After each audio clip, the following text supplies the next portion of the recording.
హల్లెలూయా హల్లెలూయా. ఆరాధనకు నీవే యోగ్యుడవయ్యా, నా స్తుతి పాత్రుడా నా యేసయ్యా. నా ఆరాధనకు నీవే యోగ్యుడవయ్యా, నా ఆరాధనకు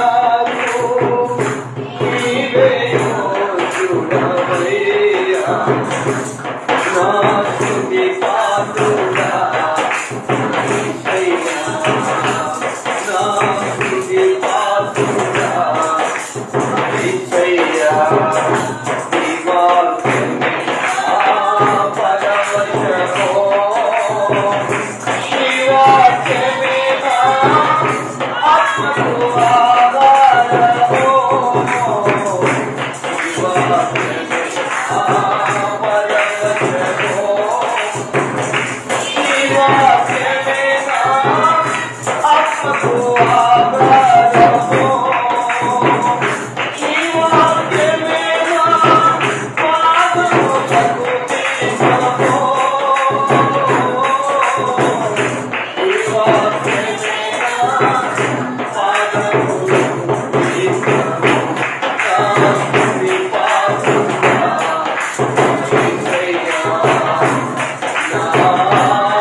మహాపరిశుద్ధుడా, మహోన్నతుడా, సర్వాధికారి నీకు స్తోత్రాలు నాయనా.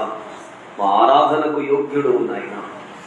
నీ వాక్యము మా పాదములకు దీపము, మా ఆత్మకు ఆహారమై ఉన్నది నాయన. స్తోత్రాలు. ఆ వాక్యాన్ని ధ్యానిస్తూ ఉండగా వినగల చెవి, గ్రహించగలిగిన హృదయము బిడ్డలకు దయచేయండి. యేసయ్య నామములో ఈ స్తుతి ఆరాధన చెల్లిస్తూ వేడుకుంటున్నాము తండ్రి. ఆమేన్. మంచిది దేవుని బిడ్డలారా, దేవుని వాక్యాన్ని మనం విందాం. పరిశుద్ధ గ్రంథంలో నుండి మరియు సామెతల గ్రంథము 29వ అధ్యాయము 18వ వాక్య భాగాన్ని మనం చదువుదామండి. చూడండి. దేవోక్తి లేని ఎడల జనులు కట్టులేక తిరుగుదురు, ధర్మశాస్త్రము అనుసరించువాడు ధన్యుడు. దేవుని బిడ్డలారా, చదవబడిన ఈ లేఖన భాగంలో భక్తుడు ఏమని రాస్తున్నాడు అంటే, దేవోక్తి లేని ఎడల జనులు కట్టులేక తిరుగుదురు అనే వాక్యము సెలవిస్తుంది. దేవోక్తి అంటే దేవుని యొక్క దర్శనం. Where there is no vision అని ఇంగ్లీష్ బైబిల్లో రాయబడి. అంటే విజన్, విజన్ అంటే దర్శనం లేక ప్రత్యక్షత. అంటే తన ప్రజలైనటువంటి వారికి, తన రక్తము చేత కడగబడినటువంటి ప్రజలకు ఏమి కావాలి అంటే దర్శనము కావాలి, దేవోక్తి కావాలి, దేవుని ప్రత్యక్షత కావాలి, దేవుని దర్శనము కావాలి. దేవుని దర్శనం అనేది ఒక వ్యక్తికి లేకపోతే, దేవుని దర్శనం అనేది సంఘానికి లేకపోతే, దేవుని దర్శనం అనేది కుటుంబానికి లేకపోతే, దేవుని దర్శనం అనేది వ్యక్తిగత జీవితానికి లేకపోతే ఆ వ్యక్తి, ఆ సంఘము, ఆ దైవజనులు కట్టు లేక తిరిగి నశిస్తారు అని లేఖనం సెలవిస్తుంది. అంటే దైవ సంబంధమైనటువంటి బిడ్డలముగా దేవుని యొక్క సన్నిధానంలో మనము కట్టు లేకుండా దేవుడి యొక్క సన్నిధానంలో సురక్షితంగా మనం జీవించాలి అంటే, లోకంలో కలిసిపోకుండా ఈ పవిత్రమైన మార్గంలో మనం జీవించాలి అంటే మనకు కావలసింది ఏమిటంటే దర్శనం. దేవునికి స్తోత్రాలు. దేవుని బిడ్డలారా, దర్శనం అనేది మనల్ని ముందుకు నడిపిస్తుంది. దర్శనం అనేది మన జీవితాన్ని కట్టడానికి ఉపయోగపడుతుంది. దర్శనం అనేది మన జీవితానికి బాటలు వేసేదిగా ఉంటది. ఇలాంటి దర్శనం అనేది మనం కలిగి ఉండాలి అనేది దేవుని వచనాన్ని బట్టి మీకు తెలియపరుస్తున్నాను. అయితే దేవుని ప్రజలైనటువంటి ఇశ్రాయేలులకు ఆ దర్శనము లేదట. దేవుని ప్రజలైనటువంటి ఆ ఇశ్రాయేలు ప్రజలు ఆ దర్శనాన్ని కోల్పోయినట్టుగా, ఆ ప్రత్యక్షతను కోల్పోయినట్టుగా, మరియు ఆ యొక్క ఆ సింప్టమ్స్, దేవుడు మాట్లాడేటువంటి ఆ మాటలు కోల్పోయినట్టుగా, వారి జీవితంలో నశించిపోయినట్టుగా, వారి జీవితంలో దేవుడి మీద తిరుగుబాటు చేసినట్టుగా దేవుని వాక్య భాగాలను చూడగలుగుతున్నాం. కొన్ని వాక్యాలు ఈ సందర్భంగా మీకు తెలియపరుస్తుందని చూడండి. మొదటి సమూయేలు గ్రంథము 3వ అధ్యాయము 1వ వాక్యములో అక్కడ మనం వాక్యం చదువుతాము. బాలుడకు సమూయేలు ఏలి ఎదుట యెహోవాకు పరిచర్య చేయుచుండెను. ఆ దినములలో యెహోవా వాక్కు ప్రత్యక్షమగుట అరుదు, ప్రత్యక్షము తరచుగా తటస్థించెను. చూసారా, సమూయేలు కాలములో దైవజనుడని ఏలి ఉన్నాడు. అయితే ఆయన యొక్క హయాంలో, ఆయన యొక్క పరిచర్యలో దేవుని యొక్క ప్రత్యక్షత అనేది అరుదుగా ఉందట. అంటే దేవుడు దర్శనము ద్వారా, దేవుడు స్వరము ద్వారా మాట్లాడినటువంటి క్లిష్ట పరిస్థితిలో ఉన్నట్టుగా చూడగలుగుతున్నాం. ఆ సందర్భంలో చిన్న బాలుడైనటువంటి సమూయేలుతో దేవుడు మాట్లాడుచున్నాడు. దేవునికి స్తోత్రాలు. నా కుమారుడు సమూయేలు అని పిలిచాడు. ఇది దేవుని స్వరమా, తర్వాత ఇది దైవజనుడు స్వరం అని గుర్తించలేని వయసులో సమూయేలు మందిరంలో ఉన్నాడు. దైవజనుడు పిలుస్తున్నాడు అనుకోని, దైవజనుడా చిత్తమంటే నేను ఉన్నాను పిలిచావంటే, లేదు కుమారుడా వెళ్ళి పడుకోమని చెప్పినట్టుగా వాక్యం సెలవిస్తుంది. అంటే ఆ దినముల్లో దేవుడి యొక్క స్వరం అనేది అరుదుగా ఉంది. దేవుడు మాట్లాడకుండా, దేవుడు మరియు ఆ దర్శనం ద్వారా మాట్లాడకుండా మరి ఉన్నట్టుగా దేవుడి వచనాన్ని బట్టి మీకు తెలియపరుస్తున్నాను. ఇంకొక విషయాన్ని కూడా జ్ఞాపకం చేస్తాను. 2వ దినవృత్తాంతముల గ్రంథము 15వ అధ్యాయము 3వ వాక్యములో అక్కడ వాక్యాన్ని చదవచ్చు మనము. నిజమైన దేవుడైనను ఉపదేశము చేయు యాజకులైనను ధర్మశాస్త్రమైనను చాలా దినములు ఇశ్రాయేలీయులకు లేకుండా పోవును. చూసారా, ఇక్కడ వాక్యం ఏమి సెలవిస్తుంది ఏమిటంటే, నిజమైన దేవుడైనను ఉపదేశము చేయు యాజకులైనను.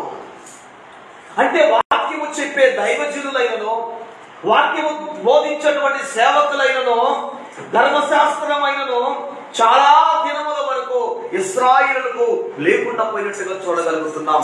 అంటే ఇశ్రాయేలు ప్రజలు ఏమయ్యారంటే, వాళ్ళు దైవ దర్శనాన్ని పోగొట్టుకున్నట్టుగా, దైవ ప్రత్యక్షతను పోగొట్టుకున్నట్టుగా, తరువాత దైవజనులు పోగొట్టుకున్నట్టుగా దేవుని వాక్యం చూడగలుగుతున్నారు. నిజమైన దేవుడైనను ఉపదేశం చేయు యాజకులైనను ధర్మశాస్త్రమైనను చాలా దినములు ఇశ్రాయేలులకు లేకుండా పోయినట్టుగా చూడగలుగుతున్నాం. నిజమే, ఇశ్రాయేలు ఏమి కోల్పోయారు అంటే దేవుని దర్శనాన్ని కోల్పోయారు, దేవుని ప్రత్యక్షతను కోల్పోయారు.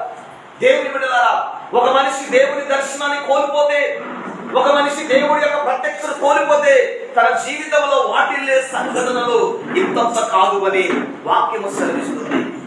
చూసారా, బైబిల్లో ఇశ్రాయేలుకు మొట్టమొదటి రాజు అయినటువంటి సౌలు ఉన్నాడు. సౌలుకి శత్రువులతో యుద్ధం జరిగేటువంటి సమయంలో దేవుడు మాట్లాడాలని సౌలు కోరుతాడు. కానీ ఇదిగో దేవుడు ఊరిమి ద్వారానైనను తుమ్మీము ద్వారానైనను, ప్రవక్తల ద్వారానైనను, ప్రవచనాల ద్వారానైనను, స్వరము ద్వారానైనను, దర్శనము ద్వారానైనను, కళ ద్వారానైనను దేవుడు మాట్లాడలేదు. చూసారా, ఆ మాట మీకు జ్ఞాపకం చేస్తాను. మొదటి సమూయేలు గ్రంథము 28వ అధ్యాయం 15వ వాక్యములో, దేవుడు నన్ను ఎడబాసి ప్రవక్తల ద్వారానైనను, స్వప్నము ద్వారానైనను నాకేమీ సెలవీయక ఉన్నాడు అని సౌలు చెప్తూ ఉన్నాడు.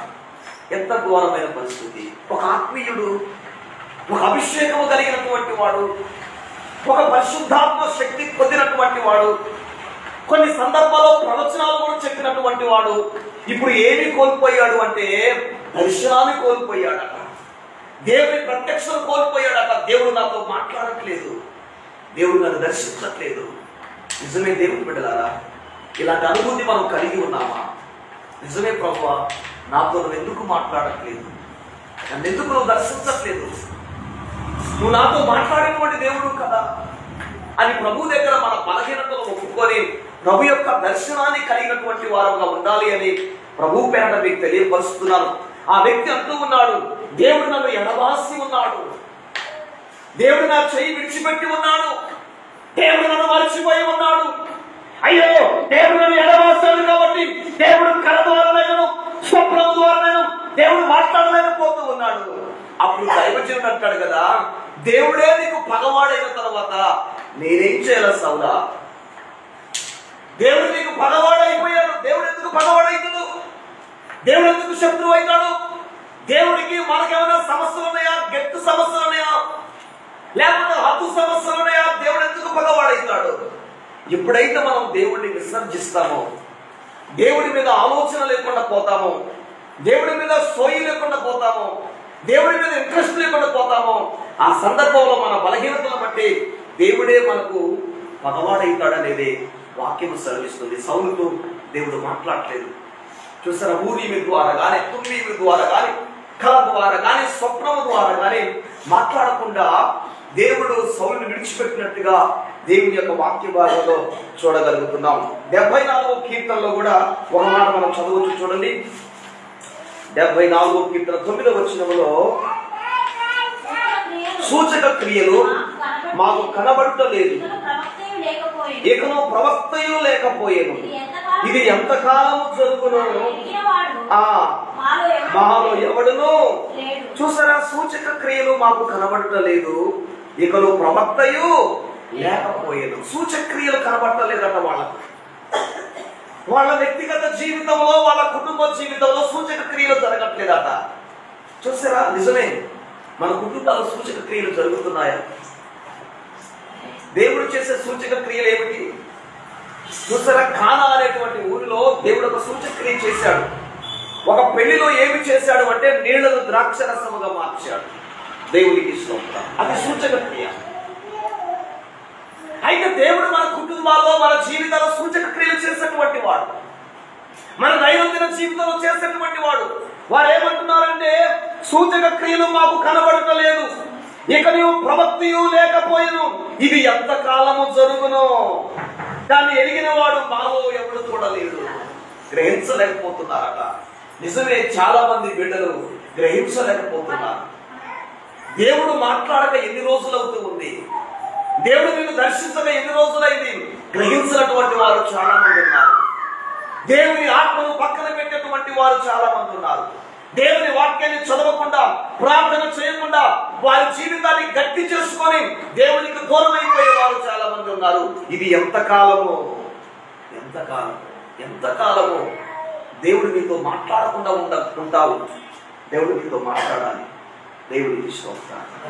ప్రభు నాతో మాట్లాడు ప్రభు. నీవు పలికితే నాకు మేలయా, నిదర్శనమే నాకు చాలయా. నీవు పలికితే నాకు మేలయా, నిదర్శనమే నాకు చాలయా. నాతో మాట్లాడు ప్రభువా, నీవే మాట్లాడు. అవును దేవుని బిడ్డ, దేవుని దర్శనం మనం కలిగి ఉండాలి. దేవుని దర్శనాన్ని మనం కోల్పోయినటువంటి వారముగా మన జీవితంలో ఉండకూడదు. ఇది ఎంతకాలము జరుగును? నిజమే, నీ జీవితంలో ఎంతకాలము దేవుని దర్శనము లేకుండా ఉంటావు? ఎంతకాలము దేవుడు మాట్లాడకుండా దేవుని పక్కన బిడ్డగా ఉంటావు? ఒకప్పుడు దేవుడు నీతో మాట్లాడేటువంటి వాడు, ప్రవచనాల ద్వారా మాట్లాడేవాడు, వాక్యము ద్వారా మాట్లాడేవాడు, దర్శనాల ద్వారా మాట్లాడేవాడు, ఇదిగో మరియు ఆ స్వప్నము ద్వారా మాట్లాడేవాడు. ఎంతకాలము దేవుడు నీతో మాట్లాడకుండా నీ జీవితాన్ని గట్టి చేసుకుంటావు? సూచక్రియ ద్వారా కానీ, విన్నారా? తరువాత ప్రవక్త ద్వారా, ప్రవక్తియు లేకపోయిను ఇది ఎంతకాలము జరుగునో దాన్ని ఎరిగిన వాడు మాలో ఒకడైనను లేదట. ఎవరు కూడా గుర్తించట్లేదట. అరే, దేవుడు మనతో మాట్లాడట్లేదేంటి, దేవుడు మనం దర్శించట్లేదు అంటే వాడు ఈ సోయిలో లేదు. వాడు లోక సంబంధమైన సోయిలో ఉండొచ్చేమో, లోక సంబంధమైన సంప్రదాయ పద్ధతిలో ఉండొచ్చేమో. అంటే దేవుడి యొక్క స్వరాన్ని వినేటువంటి ఆలోచన వారికి లేకుండా పోయింది. దేవుని మీద కాస్త సోయ కూడా లేనటువంటి స్థితిలో వారు ఉన్నారు. ఇది ఎంతకాలం జరుగునో? నిజమే, నీ నా జీవితంలో ఎంతకాలం దేవుడు మాట్లాడకుండా మన జీవితాన్ని గట్టి చేసుకుంటా? దేవుని బిడ్డలారా, వాక్యము సెలవిస్తుంది ఏమని అంటే, సామెతల గ్రంథం 29:18 ఇదిగో దేవోక్తి లేని ఎడల జనులు కట్టులేక తిరుగుతారట. నీకంటూ ఒక దర్శనము కావాలి. నీకంటూ ఒక దర్శనము లేకపోతే నువ్వు దేవుడిలో నిలబడటానికి, దేవుడిలో ఉండటానికి, దేవుడిలో స్థిరపడటానికి నీకు శక్తి సామర్థ్యం కలదు. నీకంటూ ఒక దర్శనం కావాలి, నీకంటూ ఒక ప్రత్యక్షత కావాలి. అయితే ఆ యొక్క ప్రత్యక్షత, ఆ యొక్క దర్శనం లేకపోతే జనులు అట కట్టు లేక తిరుగుతారట. కట్టు అంటే చూసారా, మన తెలుగు భాషలో వాళ్ళందరూ ఒక కట్టు మీదనే ఉన్నారంట. కట్టు అంటే ఒక తాటి మీద కదా. అందరూ కూడా ఆ వార్డుకి సంబంధించిన వ్యక్తులందరూ కూడా ఒక తాటి మీద, ఒక కట్టు మీద ఉన్నారు. సంఘానికి ఒక కట్టు కావాలి, కుటుంబానికి ఒక కట్టు కావాలి, భర్త భార్యలకు ఒక కట్టు కావాలి, వ్యక్తిగత జీవితానికి ఒక కట్టు కావాలి. ఒక కట్టు మీద ఉండాలి మనం. దేవునికి స్తోత్రాలు. ఒక భక్తి సంబంధమైన వైరాగ్యం ధరించుకోవాలి. ఒక భక్తి సంబంధమైన పునాది మీద మన జీవితాన్ని కట్టుకోవాలి. బద్దలైపోయే ఓడవలే మన జీవితాలు ఉండకూడదు. అదే కట్టు. కనుక నీకు దర్శనం అనేది లేకపోతే ఏమైపోతావు అంటే కట్టు లేక తిరుగుతారనేది వాక్యం సెలవిస్తుంది. ఒక 2 రిఫరెన్స్ మీకు దాని గురించి నేను చూపెడతాను చూడండి. నిర్గమాకాండం 32వ అధ్యాయం 25వ వాక్యంలో చూడండి. 32:25లో దైవజనుడైన మోషే తెలియపరుస్తూ ఉన్నాడు, ప్రజలు విడిగా తిరుగుతా మోషే చూచెను.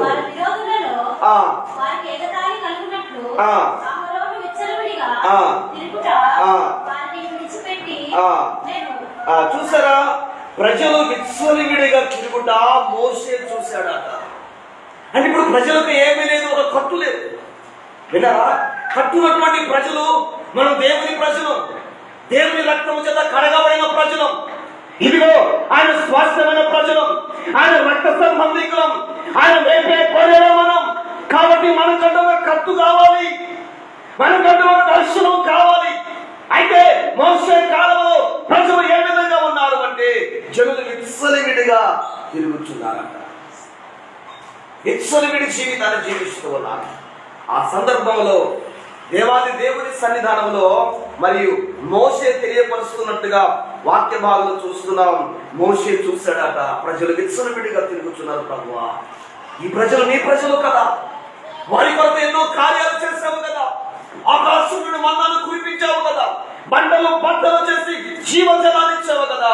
ఇదిగో నీ సూచక్రియలు వారు చూశారు కదా, కానీ వారి జీవితంలో విచ్చలవిడిగా తిరుగుతున్నారయ్యా అని మోషే చూసినట్టుగా వాక్యం సెలవిస్తుంది. అంటే దేవుని బిడ్డలకు కట్టు లేకపోతే విచ్చలవిడిగా తిరుగుతారు. చూసారా, ఇంకొక రెఫరెన్స్ కూడా మీకు అందిస్తాను.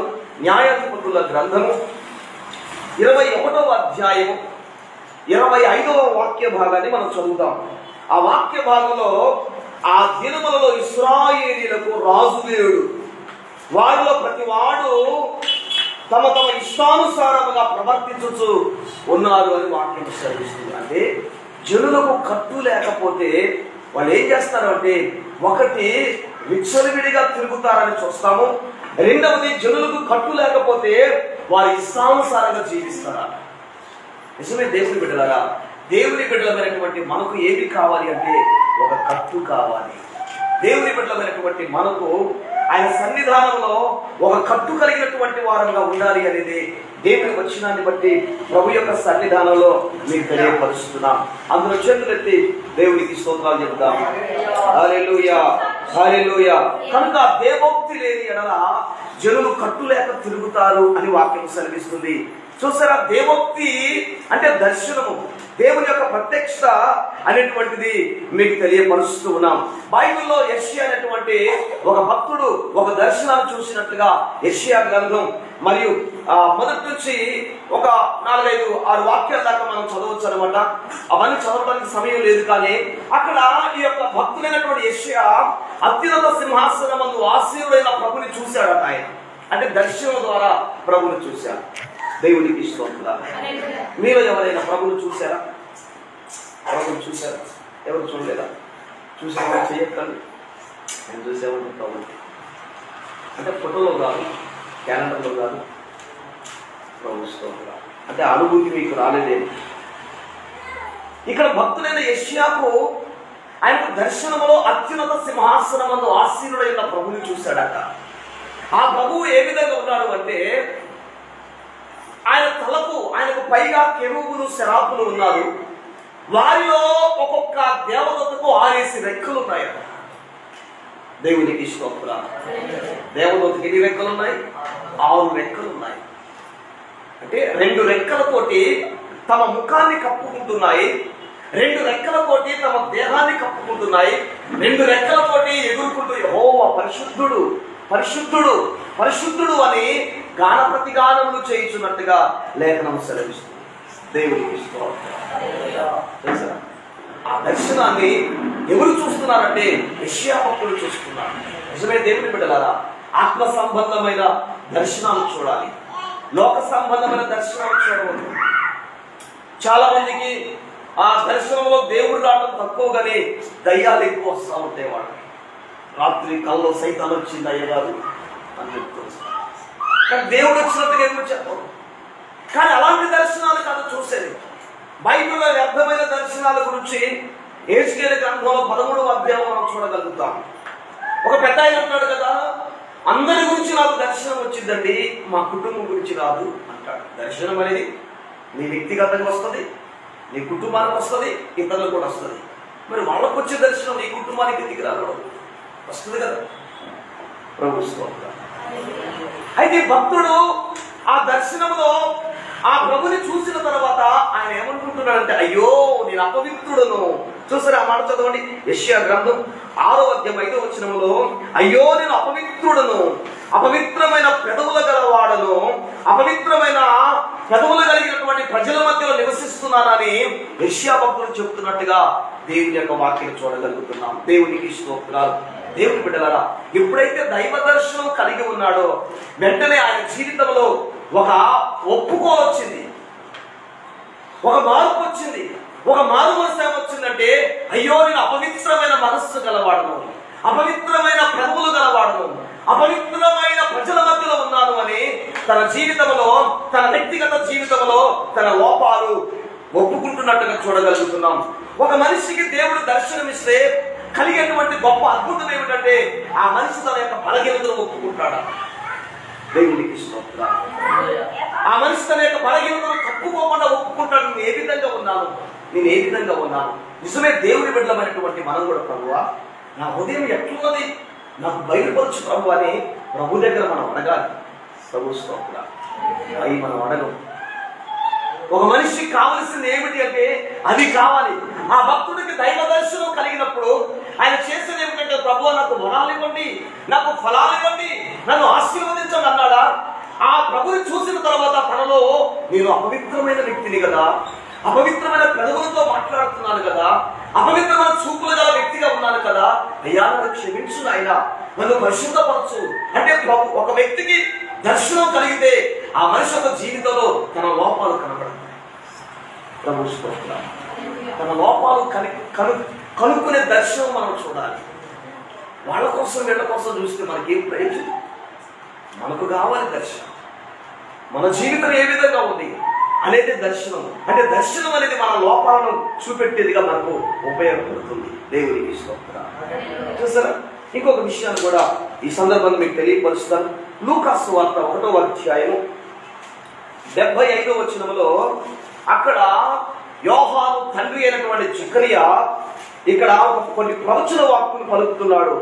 ఆయన తన ప్రజలకు దర్శనమిచ్చి వారిని విమోచన కలుగజేసను అని చూడగలుగుతున్నాం. దేవుడు ఒక వ్యక్తికి దర్శనమిచ్చి ఆ వ్యక్తిని విమోచించుకుంటాడు. చూసారా, బైబిల్లో మనము సౌలు అనేటువంటి వ్యక్తి పౌలుగా మార్చబడ్డాడు.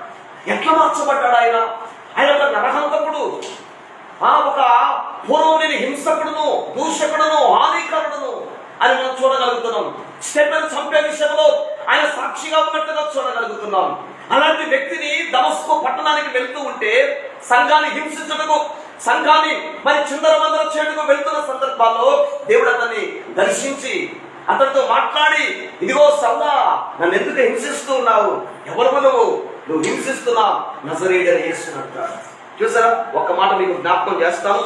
అపోస్తుల కార్యాలు 26వ అధ్యాయము 19వ వాక్యాన్ని చదవండి.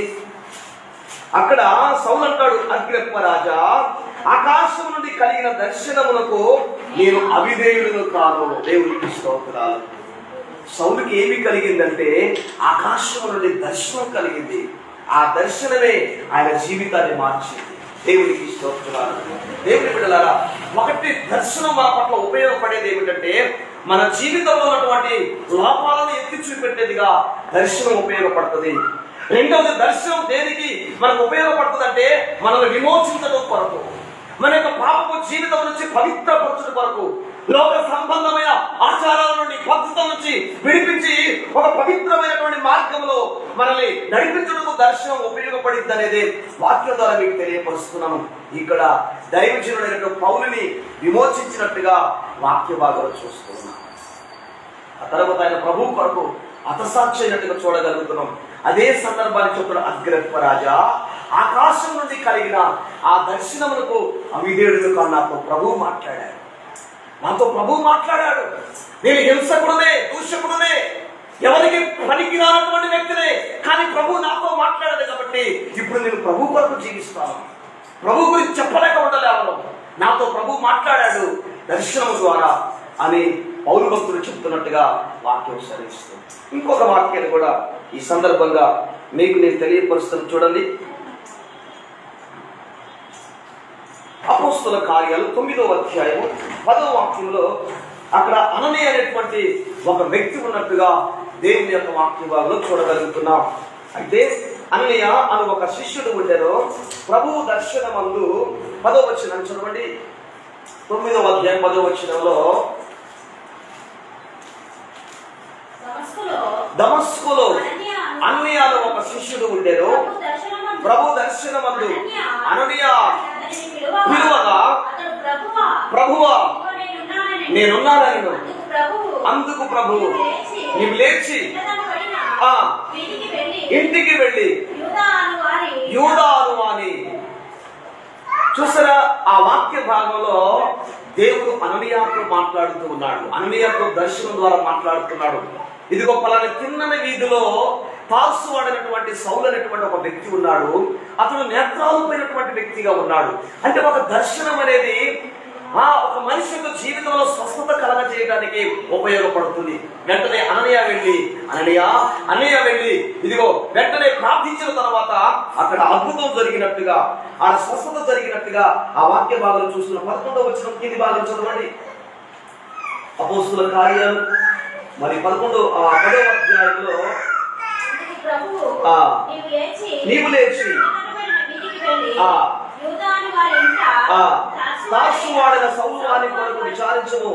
ఇదిగో అతను ప్రార్థన చేయుచున్నాడు. మనుషుడు లోపలికి వచ్చి దృష్టి పొందినట్లు తన మీద చేతులు ఉంచుట చూచి ఉన్నాడని చెప్పాను. అందుకన్నయ్య, ప్రభువా, ఈ మనుషుడు యెరూషలేములో పరిశుద్ధులందరినీ కూడా చేసినట్టుగా మనం చూడగలుగుతున్నాం. దేవునికి స్తోత్రాలు.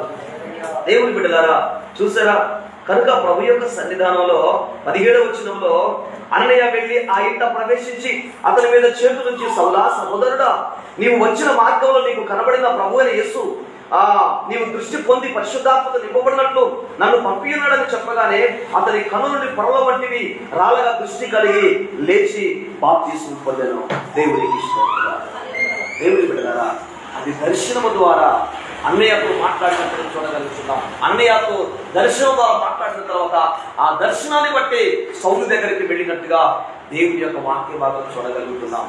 దేవునికి స్తోత్రాలు. నిజమే, దర్శనం అనేది ఒక మనిషిని రక్షించుటకు, ఒక మనిషిని బాగు చేయుటకు, ఒక మనిషి జీవితాన్ని కట్టుటకు ఉపయోగపడుతుందని ప్రభు పేరట మీకు తెలియపరుస్తున్నాను. కనుక ఎన్నో వాక్యాలు బైబిల్లో మనం చూడగలుగుతున్నాం. అయితే మనకంటూ ఒక దర్శనం ఉండాలి. దేవోక్తి లేని ఎడల, దర్శనము లేని ఎడల ప్రజలు తన ప్రజలు కట్టులేక, అంటే ఒక స్థిరమైనటువంటి కట్టుబాటు లేకుండా వారు నశించిపోతారట. వారు లోకంలో కలిసిపోతారట. వారు లోకంలో చెడిపోతారట. నువ్వు లోకంలో కలిసిపోకుండా ఉండాలి అంటే, నువ్వు లోకంలో చెడిపోకుండా ఉండాలి అంటే, నువ్వు లోకంలో దేవుడి కొరకు జీవించాలి అంటే నీకంటూ ఒక దర్శనం కావాలి. దేవుడికి స్తోత్రాలు. నీ కుటుంబానికి దర్శనం కావాలి, నీ సంఘానికి కావాలి. ఆ దర్శనం ద్వారా నువ్వు ముందుకు నడిపించుకోవాలి. దేవుడికి స్తోత్రాలు. ఆ విధంగా ప్రభు దగ్గర ఆ దర్శనాన్ని పొందుదాం. ప్రభువా, మీరు నాతో మాట్లాడండి తండ్రి. నీ దర్శనం కలిగి ఉంటే నాలో ఉన్న లోపాలను నేను చూడగలుగుతాను. నీ దర్శనం కలిగి ఉంటే నేను పవిత్రంగా ఉండగలుగుతాను. నీ దర్శనం నీ కలిగి ఉంటే ఇతరులకు ఉపయోగపడతాను తండ్రి అని ప్రభు దగ్గర తీర్మానం చేసుకుందాం. దేవుడి కొద్ది మాటలు మన వినికిడిలో ఆశీర్వదించుగాక. చెప్దాం, చేతులెత్తి ఆమె చెప్దాం. ఆమె